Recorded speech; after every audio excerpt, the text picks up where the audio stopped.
Remember to subscribe to our YouTube channel at NDN TV Nigeria. Click on the subscribe button and be the first to get notifications. Mixed reactions have continued to trail President Bola Ahmed Tinubu's recent meeting in Abuja with Rivers State Governor Sasimila Fubara and some Ogoni leaders over the federal government's plan to resume oil production in Ogoni land after more than 32 years of inactivity. Some Ogonis, including the widow of Nodo Eawo, one of the activists executed alongside Ken Saro-Wiwa, have criticized the meeting, arguing that the federal government must engage directly with the Ogoni people at the grassroots rather than a selected group of so-called leaders who they claim have consistently failed to represent the interests of their communities. After the meeting that was held in Abuja last week, Inside the Niger Delta visited some of the Ogoni communities in Tai, Kana and Gokana local government areas to gather the thoughts of the people and their reaction to the ongoing plans for resumption of crude oil production in their communities. While they are not averse to the plans of the federal government, they however condemn the idea of meeting with the selected persons in Abuja rather than initiating a broader dialogue with the local communities directly affected by decades of environmental, social and economic injustice caused by oil activities. Nobody, they say, make president, make Nigeria not take oil from Ogoni. They can come down and talk to the youth, the female, the men of Ogoni people. We get some people that supposed to contribute. I cannot go to Abuja. And it's part of the struggle. They will meet and they will meet. Me, I have no issue about their meeting. But when they come to Ogoni, it is when we know they are out for something.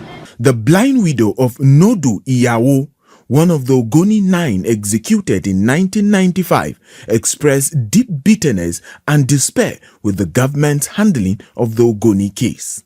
Her hopelessness mirrored the plight of her children and countless others in Ogoni who have grown up in the shadow of injustice and haunted by the memory of their fathers brutally taken from them.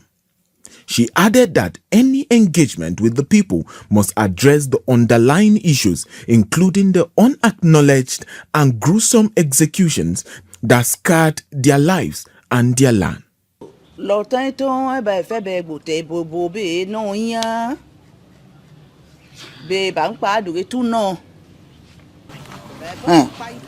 said that if really the federal government want to do something and they want to resume oil in Ogoni land, they should look into the Ogoni Bill of Rights. Then they should come and settle the families of the victim, especially because since the death of his late husband, none of his children has been able to go to school. None of his families have been able to go to school. So they cannot leave this for poverty on them and resume oil again, unless they are ready to kill the remaining one in his families. Yes, Donubari Asogo, while acknowledging the potential benefit of resuming oil production in Ogoni land, when he took our crew to several oil-impacted sites in Goi and Zakpo communities, stressed that such sites scattered across Ogoni land must be cleaned and remediated in line with the demands and aspirations of the people, which led to the suspension of oil production back in 1993. As I speak today, with all these things that have been done, they have done here, we do not benefit anything. The community do not benefit anything. Neither the people. What we are saying is that if the people are coming they should come in a genuine way, not coming to start operation again without cleaning this mess that you have done here. When Inside the Niger Delta asked His Royal Majesty Ndigbara about the performance of the Hydrocarbon Pollution and Remediation Project (HYPREP) in implementing recommendations of the 2011 United Nations Environment Programme (UNEP) report, which documented the extent of ecological devastation in Ogoni land, his response was far from optimistic. HYPREP did not do anything. I said nothing. That's why I say president should send people, because in go hear talk from people. They say clean water here. Where the water they rush? Nowhere. No place.